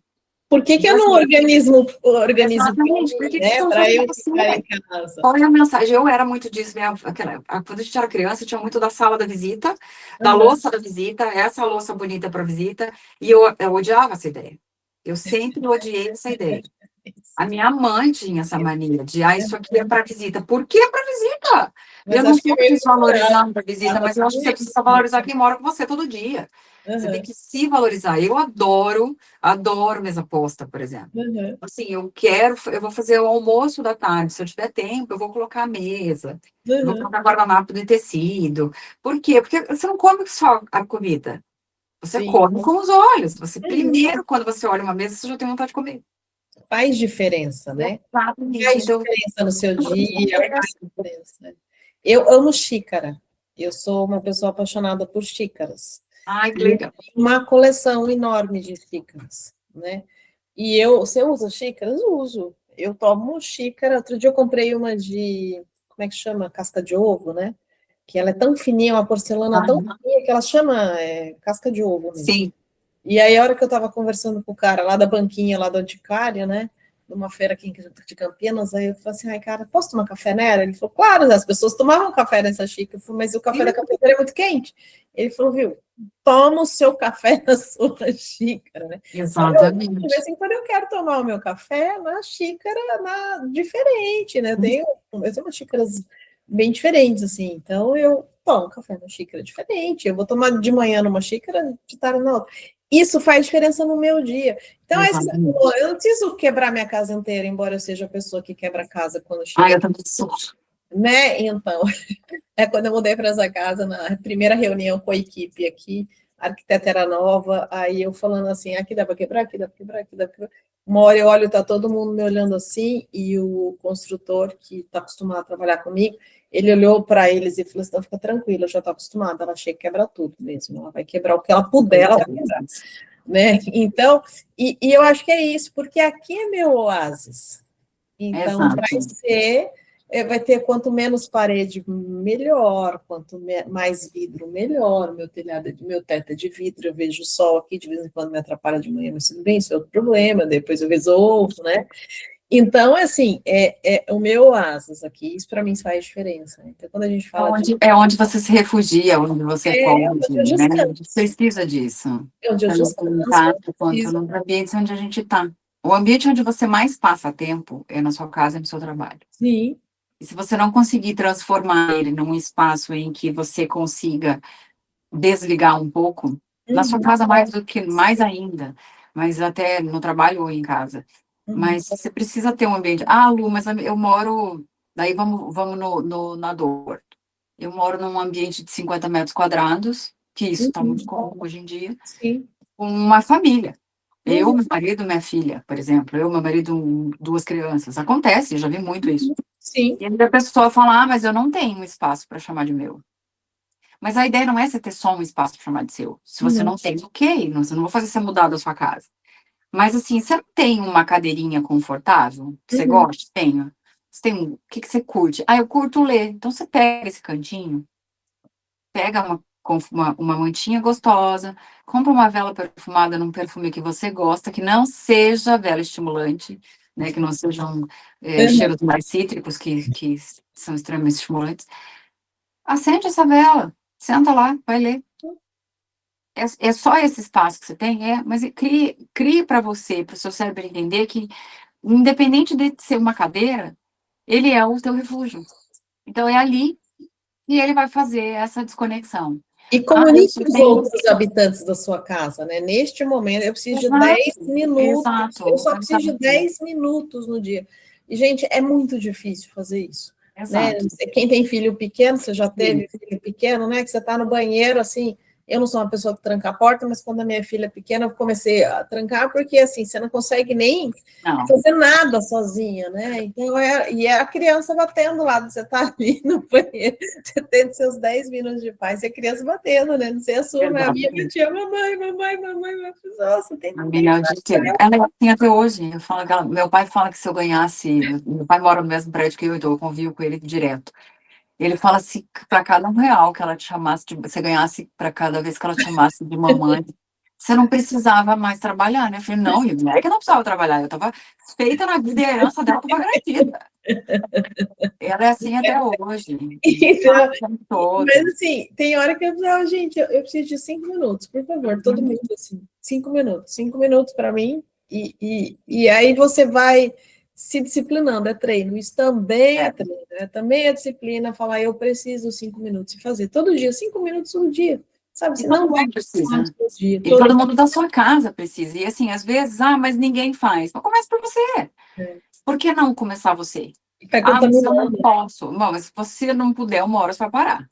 é. Eu aprendi isso numa situação que não foi boa, Uhum, porque minha mãe teve 3 AVCs, uhum, um atrás do outro, e a minha mãe ficou 8 anos em estado vegetativo. uhum, Ela não escolheu ficar. Com certeza ela tinha um plano para outro dia, com uhum, certeza ela queria passear, com certeza ela uhum, deve ter pensado, eu não posso parar isso hoje. Em uhum, algum momento, com certeza, ela parou para pensar nisso. sim, Ah, eu não vou descansar hoje, vou deixar para amanhã, mas ela não teve amanhã. Ela uhum, não teve a oportunidade de descansar amanhã. Aconteceu e foram 8 anos na cama, dependendo de cuidados o tempo todo. Ela ficou uhum, de sonda, ela usava fralda e ela não falava. Ela estava presa no corpo. A gente não sabia se ela tinha cócega, se ela tinha dor.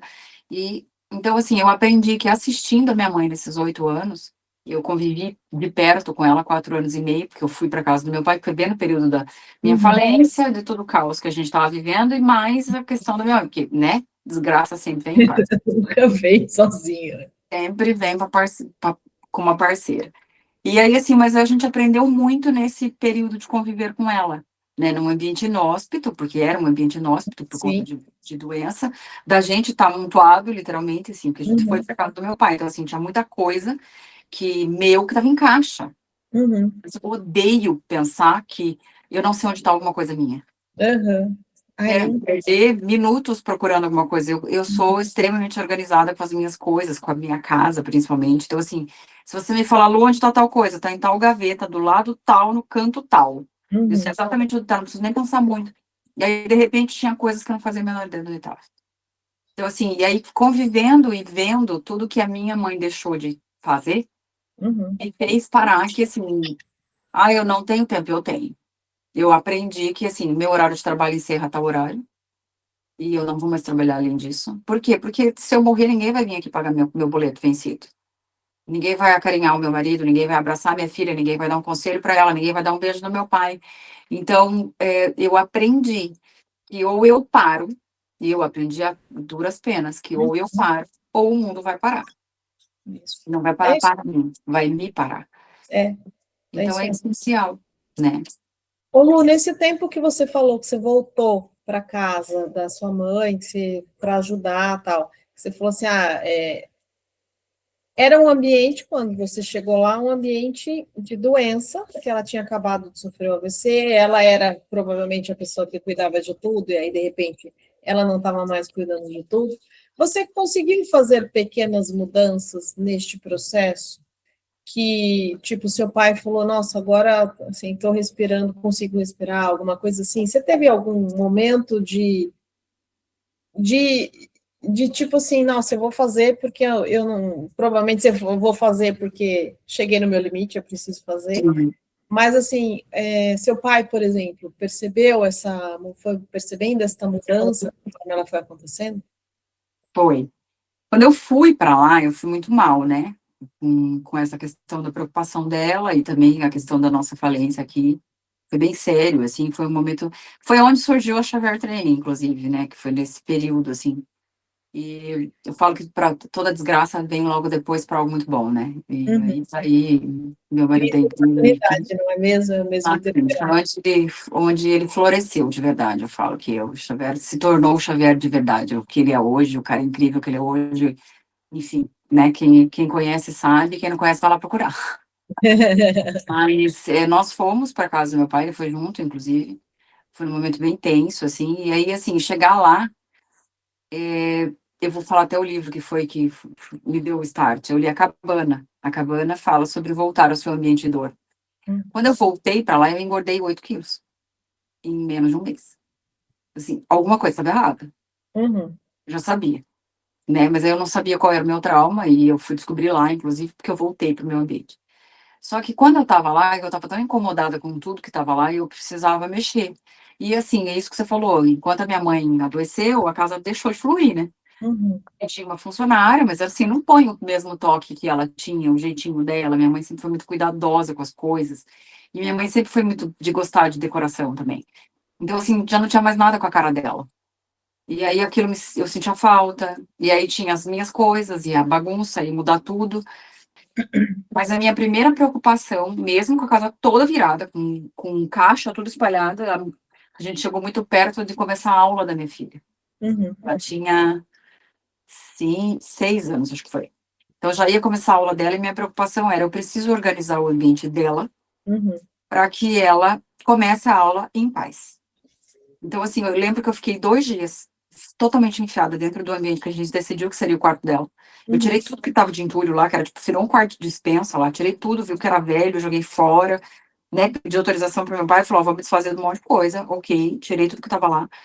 Pintei o quarto de cor de rosa, que ela amava rosa, coloquei uns detalhezinhos de bichinho, então, né, transformei o quarto num quarto de criança, de uma menininha. E Uhum. fiz tudo do jeitinho que ela gostava, do jeito que dava para fazer dentro daquelas Sim. possibilidades. E deixei o quarto 100% organizado. Coloquei tudo no lugar. Roupa, escrivaninha, tudo que tinha que pôr para ela começar bem o colégio. Uhum. Finalizado aquilo, eu fui pensar no resto da casa. Exausta, claro. E aí fui olhando tudo que estava bagunçado, a cozinha, o que estava, já não fluía mais. Então, assim, aí fui aos poucos fazendo isso, e assim, gerenciando falência, gerenciando a doença da minha mãe, e as emoções do meu pai, e as minhas, enfim. Mas eu fui percebendo que quanto mais bagunça, pior eu ficava. Uhum. Então, eu fui criando esses espaços para a gente poder trabalhar. Então, assim, tinha uma sala na frente, que era a tal da sala da visita, que a minha mãe tinha, que Uhum. ninguém usava a tal da sala. Falei, já que ninguém usa essa sala, eu falei pro meu pai, posso mexer nessa sala? Ele falou, pode. O que que eu fiz? Montei um home office lá, para poder trabalhar lá. Uhum. E aí fiz um home office lá na frente. O Xavier sempre foi quem precisou de mais foco. Ele é muito, qualquer barulho, alguma coisa incomoda muito ele, então assim, eu sempre observei muito, inclusive ele se incomoda muito com detalhes do ambiente. Então eu falei, eu vou pôr ele lá, que lá é um ambiente que ele vai trabalhar melhor, vai focar e conseguir alavancar a empresa do jeito que a gente já sabia que estava acontecendo. Então ele ficou nesse espaço, eu fiquei num outro espaço, numa outra sala, mas cada um tinha os seus espaços de refúgio, os seus ambientes. E aí, assim, no decorrer do tempo que a gente foi ficando lá, eu reformei a casa dele, né? Claro, botei metade da casa abaixo. Mas isso depois de um longo prazo, me Sim, claro. organizando, não era uma coisa que, assim, Também tem uma financeiramente estava resistência confortável. dele. Você está Sim, mexendo e eu com fui isso. convencendo ele disso, tipo, pai, você percebe que tá precisando disso? Pai, você tá percebendo isso? Olha, e tal. E assim, para você ter ideia, a casa parece que ficou maior. Ele mesmo falou, nossa, mas o que vocês mexeram na casa que parece que ela tá maior? Não, não tá maior, eu só mexi em cor, mexi em alguns detalhes, óbvio, mas assim, troquei detalhe de piso, algumas coisas assim, e clareei a casa. Então, deu aquela sensação de que, nossa, tem mais luz dentro, e dá essa amplitude, que é realmente só percepção mesmo, né? E Então, que eu ele foi da resistência depois, a ao perceber que, olha, concordar, e assim, quem bancou essa reforma foi ele, o dono da casa, né? uhum, Ele se foi apresentando para ele, olha, nós vamos fazer tal coisa, ok, e ele foi arcando, e ele foi fazendo. E aí, quando ele decidiu vir embora, foi, acho que o ápice de eu falar, eu realmente estou certa no que eu enxergo. A minha mãe faleceu em 2019. uhum, Comecinho de 2019, eu já tinha voltado para Curitiba. E o meu pai entrou numa depressão pesada quando a minha mãe faleceu. Porque eles estavam casados há 50 anos, aquela coisa toda do companheirismo, e ele falou que ele perdeu o sentido de estar vivo, porque ele ficou com ela há 8 anos cuidando dela. Ele fez uhum, questão de cuidar dela, de trocar a fralda dela. sim, uhum, Então, assim, ele perdeu um pouco do sentido da vida, e aí emendou com a pandemia, né? uhum, Então, ele ficou fechado, daí a cuidadora que já cuidava da minha mãe continuou trabalhando lá, era uma senhora incrível, a gente tem contato com ela até hoje, e ela que me passava a informação do meu pai, assim, meu pai, teu pai, ele não queria falar comigo. E assim, ó, teu pai me mandou embora hoje, eu não quis nem almoço. uhum, Então, eu fui me preocupando cada vez mais e insistindo, pai, vai embora, não vou. Pai, vai embora, não vou. Fazendo o que aí sozinho. Até que chegou uma hora que foi outubro, mais ou menos, bem final não, né, mas quando a pandemia estava começando a acalmar, né? Eu falei, olha, independente do que você acha, nem que eu tome um banho de álcool, mas eu vou te ver. Estou indo. Ele não deixava eu ir para lá. nossa, E daí fomos, né? Nós três aqui de casa, fomos para lá e eu cheguei lá e falo que parecia que meu pai estava derretendo. De tão uhum, magro, meu pai é enorme, tem 1,90 m, grande, italianão, assim. E eu olhei e falei, meu Deus, parece que meu pai está derretendo. E eu vi um homem de 1,90 m desabar na minha frente. E aquilo me fez muito mal. E aí, conversando com ele, eu entendi que ele estava em depressão. Levei na doutora uhum, Thais. E aí ele foi sendo medicado e foi melhorando. E eu uhum, fui falando, vamos sair daqui? Vamos comigo embora? Não, não vou, porque eu não vou, porque na cabeça dele ele estava achando que ele ia morar comigo. Eu falei, não, eu só não vou, você não vai morar comigo. Você vai morar na sua casa, perto da minha, mas você vai ter o seu espaço, eu vou ter o meu, você vai ter a sua liberdade. Eu não quero intervir na sua liberdade. Aí ele foi concordando até que ele concordou de vez. uhum, Por quê? Ele estar dentro daquela casa tinha memórias da minha mãe em cada tijolo. Então, assim, minha mãe construiu aquela casa junto com ele. Então, assim, tudo que ele olhava fazia ele adoecer de tristeza, de saudade dos meus tudo aí, irmãos, né? da minha mãe, de todos esses detalhes. Então, ele veio para Curitiba comigo, que ele mudou completamente o ambiente onde ele estava, que mataram, né, as memórias visuais. Ele melhorou, assim, de uma forma que a gente não reconhece ele hoje. Que bom, É uhum, outra pessoa. Então, assim, a gente vê, poxa, realmente o que eu prego o tempo todo e o que eu vejo, o que a própria psicologia e a neurociência fala, é mais por verdade, né? Então, a gente, além de só estudar, a gente vivencia o que o uhum, ambiente é capaz de fazer. E ele é completamente outro. Ele é uma uhum. pessoa divertida. Hoje ele era mais fechado, centrado, irritado, irritadíssimo. Hoje ele é super divertido, fofo. Eu acho que os idosos também perderam muito na pandemia, meus pais perderam bastante, assim, na pandemia.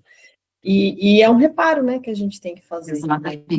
Mas eu acho que o mais importante disso tudo é a capacidade da observação, né? Quando a gente fala de qualquer assunto, a gente tem que observar a gente primeiro, aí a gente tem que observar o outro e ver como é que faz, né? Eu acho que o nosso Exato. propósito, assim, nosso eu e você, nosso de muita gente que está está acompanhando, né, o podcast, principalmente quem está na área de segurança RH, assim, a gente tem um propósito, né, que é melhorar a condição do outro, né, mas a gente não consegue melhorar a condição do outro se a gente não olhar a nossa e também não tiver essa preocupação com a nossa. Então, eu acho que é um conjunto muito, muito grande de observação, tem que observar, né, Exatamente. e observar o que melhorou, eu acho que é uma grande glória quem tem essa capacidade de observar, falar, olha, eu fiz parte desse processo, o negócio ficou bom. Porque a É gente bom demais. tem só achar que, não, melhorou, mas falta tal coisa, melhorou, mas falta, para, né, melhorou, ponto. Não adianta focar no que falta, você tem que focar no que você pode hoje. Assim, você comentou até que a NR1 foi adiada para maio. E aí as pessoas, mas foi adiada para maio, ok. Assim, a gente sabe que é tudo muito vagaroso quando se trata de norma de limite e tudo mais. Mas o que você pode fazer? Sim. Em vez de você pensar no que, nossa, eu preciso esperar ser cobrado pela NR1, não. Dê glória a Deus que, inclusive, vão cobrar na NR1 algo que já deveria ter sido cobrado há muito tempo atrás. Exatamente. Está preocupado com a lei ou está preocupado com as pessoas que Exatamente. trabalham com você? É só essa. Então, assim, qual é o teu mundo? Não vamos falar do mundo inteiro. Qual é o seu mundo? O que você pode fazer pelo seu mundo? Aquela coisinha que a gente fala, frase de internet, né? Se cada grão de areia entendesse a importância que ele tem, se ele achasse que ele não tivesse importância, o oceano não estava aí. Uhum. Então, assim, eu acho que eu não sirvo para nada, então eu vou embora. Daí o outro grão de areia acha a mesma coisa, o que vira? Não vira nada. Uhum. Então, assim, quando você entende que você sozinho pode ser um mundo inteiro, e eu falo muito isso, nós sozinhos somos um mundo inteiro. Porque, assim, quando eu entendo que eu posso mudar o mundo inteiro, porque eu me mudei, porque eu olhei para dentro de mim e entendi que Eu eu sou observei, né? Quantas pessoas podem estar te olhando? Pois é. Quantas pessoas podem? E foi muito engraçado, assim, que eu percebo muito disso, e às vezes é uma coisa boba. As minhas amigas às vezes falam isso para mim. Lúcia, sabe que aquilo que você comentou comigo eu fiz em casa e mudou? Deu sério? Sério? Poxa, que massa! Tipo, isso é uma coisa que eu acho que ninguém percebeu. Mas foi uma bobeirinha que eu fiz e que outra pessoa resolveu fazer igual e que melhorou para ela. E aí isso vira um ciclo, uma onda. Eu falo que os ambientes que curam não é só uma palestra chamada Ambientes que Curam. É um movimento Ambientes que Curam. Sim. Então, quando você faz parte desse movimento, você entende que se eu movimentar o meu ambiente particular, eu posso brilhar mais o seu, e aí você entende que o seu pode brilhar mais o do outro, quando você vê, você tem luz. Então, é isso que faz diferença. Quando a gente muda, a gente é capaz de mudar o mundo inteiro. É isso que a gente tem que acreditar. E eu acredito que isso é super capaz. Gente, quem ficar interessada na palestra da Lu, quiser fazer contato, lá na descrição do episódio vai estar todas as redes sociais, todos os contatos dela, tá? Então, eu coloquei até um Instagram lá, novinho. Eu sou Lu Almeida, facinho, já segue lá. Já vai estar ali toda a descrição, na descrição já vai ter ali a palestra, já vai ter todas as informações da Lu, tá? A gente não deixa ninguém sem informação aqui, porque o objetivo mesmo nosso é levar informação boa, é divulgar trabalho, é tratar essas coisas que faltam, né? A gente está aqui para falar de um negócio simples, né? Será que se eu mudar a garrafa daqui para cá faz diferença? Faz. Faz. Acredito. As asas da borboleta pode alterar algo no outro lado do mundo. Não é? Então é isso, né? Eu gosto muito daquela cena do Avatar da teia, né? Eu gosto muito da teia. E eu acho que a gente é uma grande teia. Exatamente. Sobre isso. E aí, Lu, eu quero te agradecer demais essa conversa, assim, todos os exemplos que você deu, né? Essa troca da sua história. Eu me sinto à vontade de colocar a minha história também. Então, eu acho que isso é enriquecedor para mim e para todo mundo que está aqui com a gente. Então, quero te agradecer muito a sua presença aqui. Com certeza, convidar para mais papos, porque a gente tem muito assunto sempre, né? A gente tem sempre muito assunto. E obrigada mesmo, assim. Eu que agradeço, e eu falo que é uma honra, e eu sou eternamente apaixonada em falar de pessoas, em falar de possibilidades de ajudar pessoas, eu acho que a partir do momento que eu entendi que eu pude me ajudar, e que eu melhorei o meu espaço, o meu mundo, e o poder melhorar o do outro faz tão bem. Eu acho que quando a gente consegue acordar todos os dias e falar, poxa, meu mundo vale a pena, e que a gente possa pensar nisso no outro, sabe? A gente está aqui para isso, né? É, Eu acho que se eu não tenho o propósito de ser melhor amanhã e melhorar mais para ser melhor para mais alguém, a vida perde sentido.